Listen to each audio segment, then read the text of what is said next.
E na entrevista de hoje recebemos um empresário, organizador da Festa Fantasia, o Daniel Kapler, para falar sobre, claro, Festa Fantasia e essa edição de 30 anos com o show do Alok, que já deu o que falar, né? O pessoal já está assim, muito animado, empolgado para esse grande show. Para a festa em si já é assim.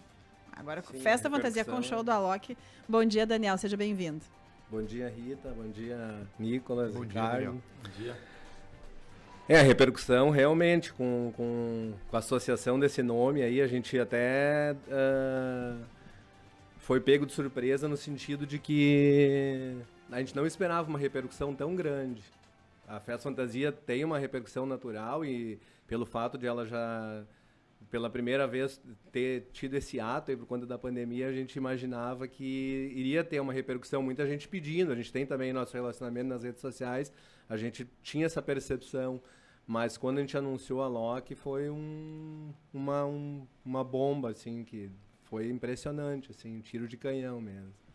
Bom, a Festa Fantasia, que chega então a 30 anos, ela tem uma história muito bonita durante muito tempo e continua sendo, né, referência nesse formato em todo o estado do Rio Grande do Sul. Mas como que começou essa história aí de fazer uma Festa Fantasia em Lajeado e como que ela ganhou a proporção que tem hoje?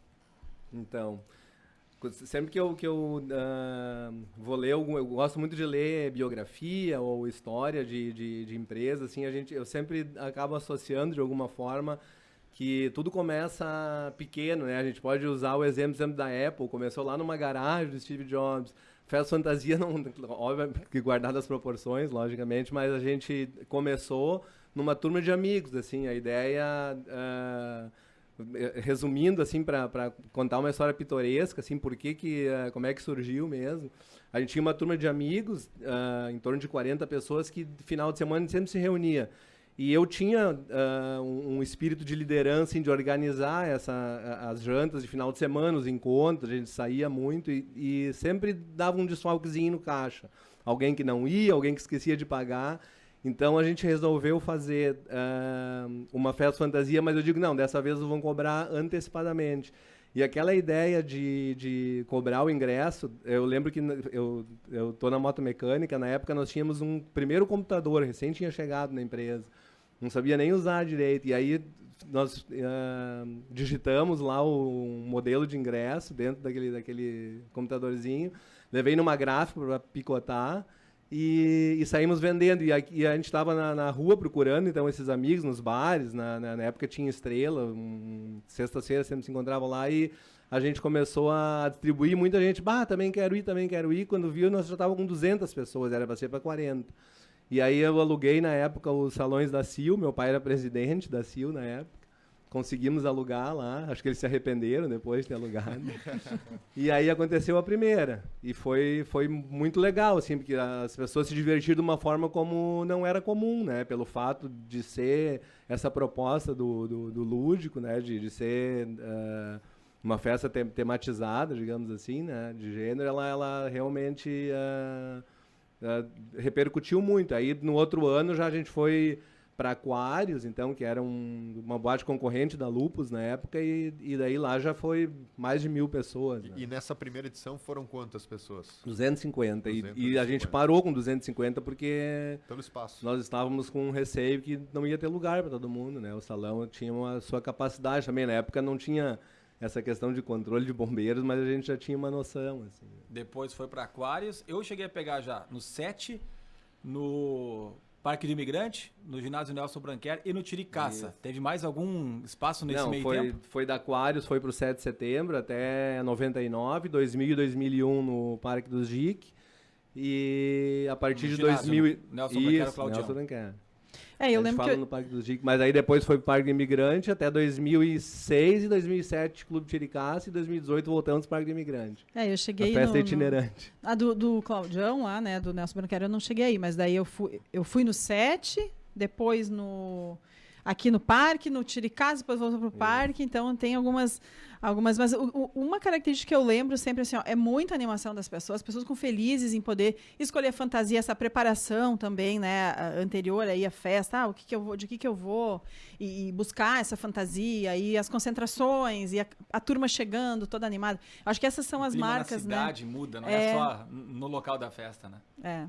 A gente muitas vezes conversou sobre Lajeado, poderia ter, como ela realmente repercute muito a festa fora digamos, dos perímetros da cidade aqui, né? Vai para o estado inteiro.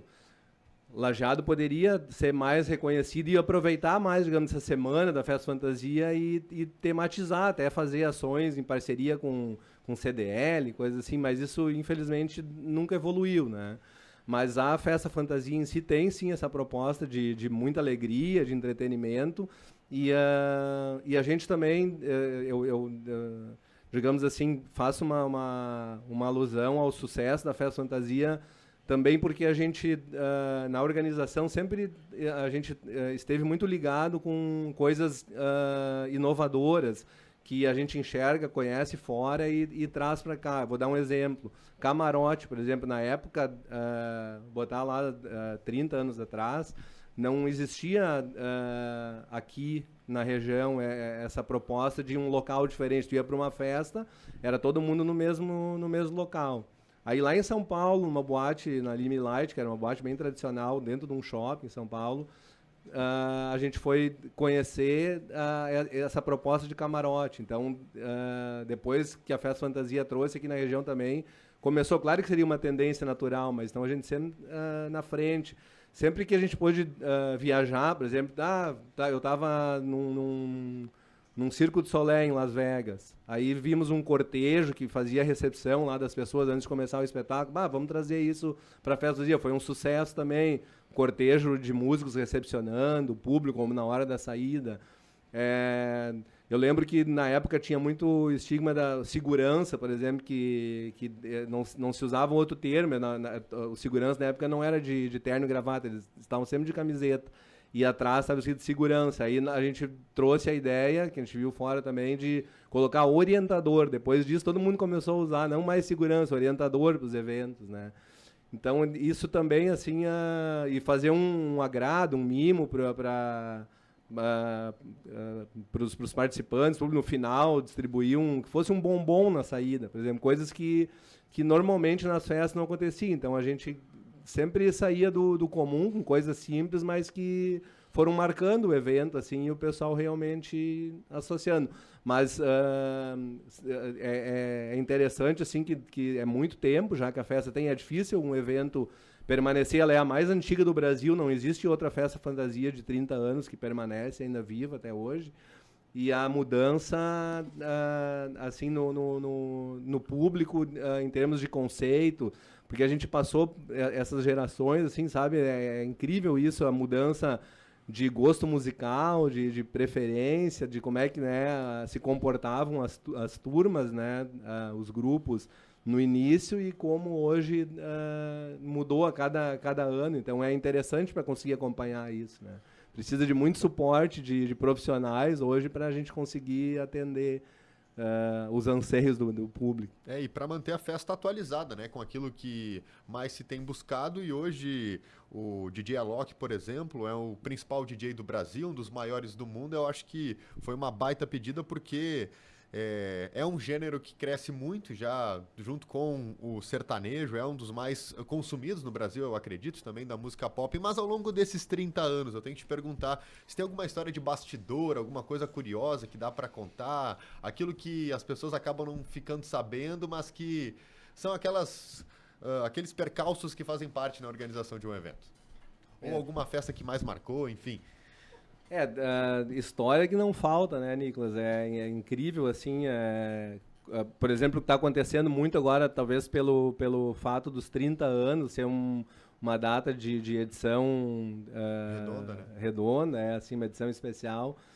A gente está vendendo muito ingresso para casais que se conheceram na festa, por exemplo. Então, a festa fantasia leva um pouco daquele estigma, assim, tem que ir solteiro pra festa, sei que, mas eu tenho dezenas de histórias de pessoas que se conheceram e casaram, inclusive de gente que até que trabalhava na festa e pelo fato de trabalhar para a festa, conheceu uma pessoa comprando um ingresso e acabou casando, quer dizer, então é muita história legal.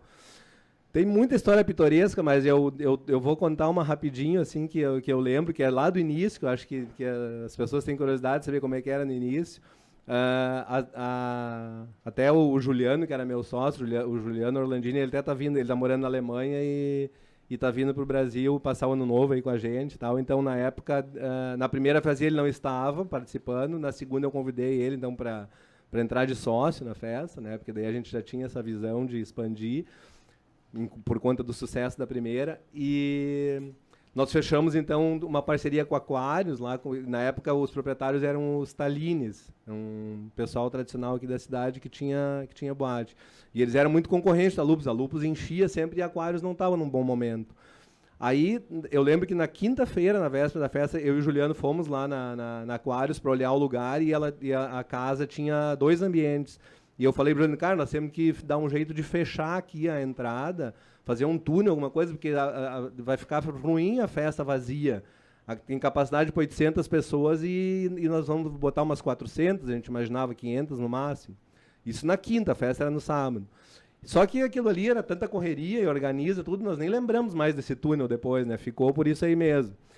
No sábado de manhã nós já estávamos com 800 ingressos vendidos. A gente nem sabia como é que a casa ia comportar tudo. E aí, na noite, não era para ter bilheteria, mas os proprietários da casa, os Talines, resolveram ficar lá na bilheteria da casa e começaram a vender ingresso. Não tinha mais como se mexer lá dentro. Não, era impossível. Assim, as pessoas chegavam como era a Copa Livre, um pegava na Copa a cerveja e ia passando para quem estava mais longe, porque não tinha como acessar a Copa. Quer dizer, é uma coisa até hoje pensar em termos de segurança, por exemplo, uma irresponsabilidade. Na época, realmente, a gente não tinha essa cultura, digamos assim, esse cuidado, né? Mas correu tudo certo. E aí a gente estava nos fundos lá da casa, assim, na parte perto do palco, e nós não tínhamos como sair para frente, nós queríamos sair lá de dentro para ver o que ia acontecer, porque a gente estava até meio bobo com tanta gente. E aí achamos uma portinha assim para sair por trás, lá por fora. E aí a gente saiu e disse, meu Deus, o que a gente fez, né? Olha o que virou. Então, ali daquele momento, assim, realmente a gente viu o potencial que poderia ter a Festa como negócio, né? Tanto que, pro outro ano, a gente já foi pro 7 de setembro, que é um clube maior, mas daí surgiu essa ideia de fazer um camarote, tudo, já começamos a profissionalizar, digamos, de certa forma.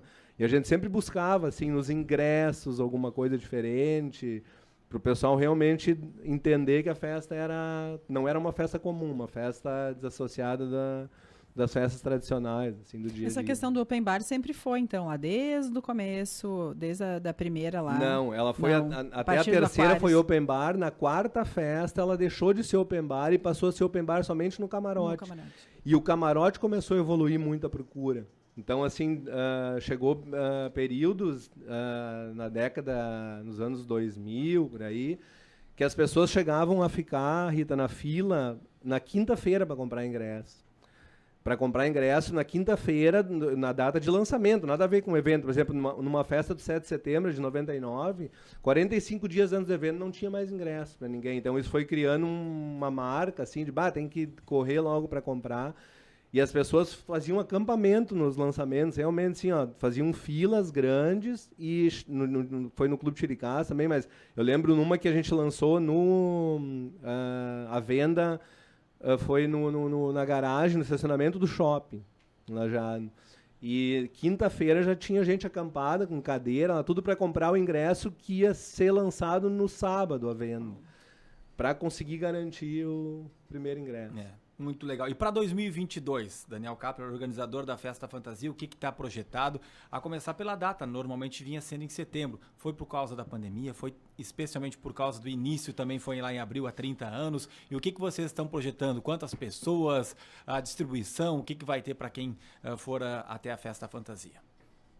Então, o Ricardo fala de organizador, eu, na verdade, hoje nem posso me considerar mais organizador, assim, eu meio que virei um conselheiro, né, da Festa Fantasia, até minha atividade profissional não permite que eu tenha um envolvimento full-time, assim, no negócio, mas tem uma produtora por trás, o David, o Perdigo, o Fracalócio. Esse ano a gente tem a parceria com o Django também, o Léo, que dá um suporte, não tem uma equipe toda pensando o evento, né? E a gente vai acompanhando. Eu mais, digamos assim, quero transmitir para essa equipe esse espírito do que é a Festa Fantasia, de eles fazerem coisas inusitadas, diferentes, do que propriamente participar da organização. Então, esses números precisos, assim, quanto à quantidade de pessoas e tal, eu não tenho como precisar ainda, até porque agora no decorrer da organização tem muitos detalhezinhos dos rider, o que o artista exige. Então, isso tudo às vezes vai mexendo no layout da festa. Eu não saberia dizer hoje quantas pessoas. Mas essa equipe de produção, digamos, está muito focada. E essa questão da data que vocês perguntaram, a gente estava avaliando o seguinte: por que vamos esperar até setembro se já dá para fazer antes, né? Como agora deu digamos assim, essa condição agora de melhora aí na questão no quadro da pandemia, a gente poderia antecipar, mas tinha aquela questão da tradição, sempre é setembro, e daí a gente ficou avaliando. Nesse meio tempo surgiu, então, a possibilidade de trazer o Alok. Eu posso falar assim, nós estamos há 3, 4 anos antes já da festa de 2019, sondando para trazer o Alok, a gente nunca conseguia. Simplesmente chega lá, eles dizem que não tem mais data, mandam entrar em contato 6 meses depois, quando tu entra em contato 6 meses depois não tem mais data e a gente nunca consegue. Mas aí o Django tem um contato com a GDO, que é uma produtora, vocês são a rádio que conhece bem, porque fazem eventos também em parceria, e através da GDO, então, a gente conseguiu um contato mais efetivo com a produção e conseguimos evoluir. E a única data disponível do Alok era dia 30 de abril, que é véspera de um feriado. Desculpa, 20 de abril, que é véspera de feriado, 30 de abril, porque era um sábado, que a gente tentou também. 20 de abril. Aí a gente foi olhar, foi a data da primeira Festa Fantasia. Quer dizer, coincidência. Poxa, baita coincidência. Não, então vamos tocar a ficha, vamos fazer no dia 20 de abril e vai dar certo. E aí foi demorado, a gente levou uns 3 meses a negociação com a Alok, mas conseguimos confirmar. Legal. Eu lembro que lá no lançamento, né, tu chegou a comentar, inclusive para nossa reportagem, que hoje em dia, claro, né, pelo patamar em que está o Alok, ele escolhe onde ele vai tocar, né? Então isso também acabou dificultando, mas também mostra, né, todo um trabalho feito por ti, pela equipe toda e pelos parceiros para trazê-lo então para cá, e o que deixou o pessoal muito animado, né? Tinha gente que não estava acreditando, né? Tinha muita gente que estava assim, não, mas será que é verdade? Será que ele vem mesmo? E até que, né, se confirmou realmente, então.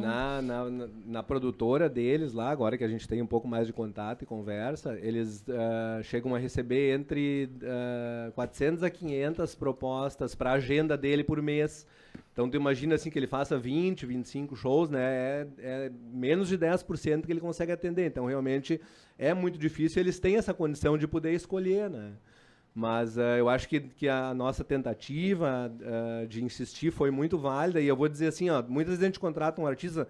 Claro que a gente tem a limitação financeira, não dá para trazer qualquer artista que a gente põe na cabeça.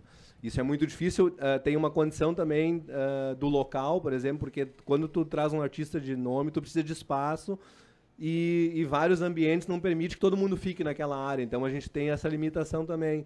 Mas quando a gente contrata um artista, o momento deles, pela antecedência, às vezes ele pode não ser tão bom e ele crescer, né? E a gente ser muito assertivo no momento do show. E o contrário também acontece. Traz um artista que está no auge hoje, quando vai tocar na festa já não é mais tudo aquilo. A gente estava falando há pouco nos bastidores da questão das redes sociais, né? A abrangência que tem. Então, é muito rápido para um artista se projetar, né? Tanto para cima como para baixo.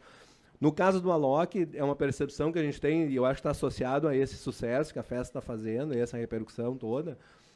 O Alok está no auge, assim, ele é um DJ muito bom, mas sempre foi em ascensão, né? Vem num crescendo incrível, assim, mas eu acho que ele nunca esteve num patamar tão grande. E a gente ficou sabendo que logo depois da Festa Fantasia, ele embarca para uma turnê internacional num projeto para se tornar o DJ número 1 do mundo. Hoje ele é o 4º, né? A Mag House, que é uma empresa que faz Não sei qual é os parâmetros que eles usam. É uma votação que é feita, né? Isso. No mundo inteiro. Eles escolhem e a tendência é que ele vai. Ele está bem engajado para isso aí. Então, a gente fica orgulhoso assim, de poder trazer o Alok numa condição tão positiva como hoje, né? Como atualmente. E são raras aparições dele no estado do Rio Grande do Sul, inclusive, não somente aqui para Lajeado. Portanto, estamos no terceiro lote, apenas para passar o serviço. Para comprar o ingresso é no minhaentrada.com, procure por Festa Fantasia, R$ 275. 275 é no site, tá, Nicolas? Porque tem a taxa de conveniência da Minha Entrada, que opera a venda. Se comprar nos pontos de vendas físicos, por exemplo, que tem na Cacau Show, que eu sempre lembro, porque lá é tradicional, a Minha Entrada é ponto de venda sempre tradicional, aí é 250, não tem a taxa de conveniência. Então, quem quiser ir até o ponto, pode comprar sem o ingresso. Estamos no terceiro lote, provavelmente nos próximos dias vai ter uma virada de lote, porque os ingressos estão sendo vendidos de forma rápida, assim, né? E é open bar, então se as pessoas acham, é caro, mas considerando todo o pacote mais, aí... né? Não, e esse ano o open bar agregou ainda gin, vodka e energético, então vai ter um diferencial, né? E a gente está bem otimista porque está bombando. Também foi lançado a área de VIP Station, que é a área VIP, então que seria... A gente usa camarote na nomenclatura porque é open bar, mas o VIP Station é uma área acima do...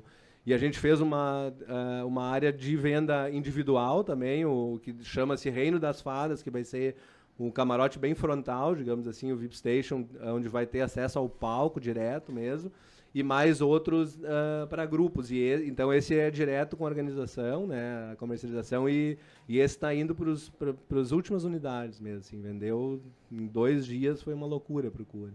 Que legal, já é sucesso total. Daniel, obrigado por ter vindo aqui até o estúdio da Rádio Independente. Parabéns por esses 30 anos de festa. Sucesso na próxima, que já está garantido, né? Mas com certeza será uma grande noite, né? O dia 20 de abril de 2022. Passa rápido quando vê tá aí, mas Tá aí. vai ser uma grande noite. A gente está trabalhando muito para isso. E, na verdade, quem tem que agradecer sou eu pela oportunidade de vir aqui, mas também agradecer pela parceria de tanto tempo do Grupo Independente, né? A Tropical FM. Eu lembro que a gente fazia a festa, a tradição é setembro, mas nós já fizemos em julho. E eu olhei a foto ali a caricatura do seu Lauro. O seu Lauro, eu lembro dele até hoje, nos recebendo ali na frente, conversando sobre a festa.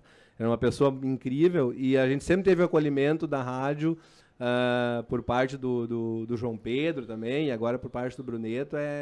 É incrível a receptividade, essa parceria. Então, assim, a Tropical FM e o Grupo Independente, como um todo, faz parte dessa história, sem dúvida alguma. Assim, vocês estão muito presentes na Festa Fantasia. Isso eu tenho que agradecer. Valeu. Daniel Kapler, o fundador, e hoje está mais nos bastidores da organização, dia 20 de abril, no Parque do Imigrante, os ingressos ali no minhaentrada.com, mas também tem vários locais, aqui ele citou, né? A Cacau Show em Lajeado, no centro, de Nápoles Pizzaria, Posto Faleiro e Trecos Liros aqui em Lajeado. Tem outros pontos em Arroio do Meio, Encantado, Santa Clara, Santa Cruz, Teutônia, tá tudo lá no portal independente.com.br.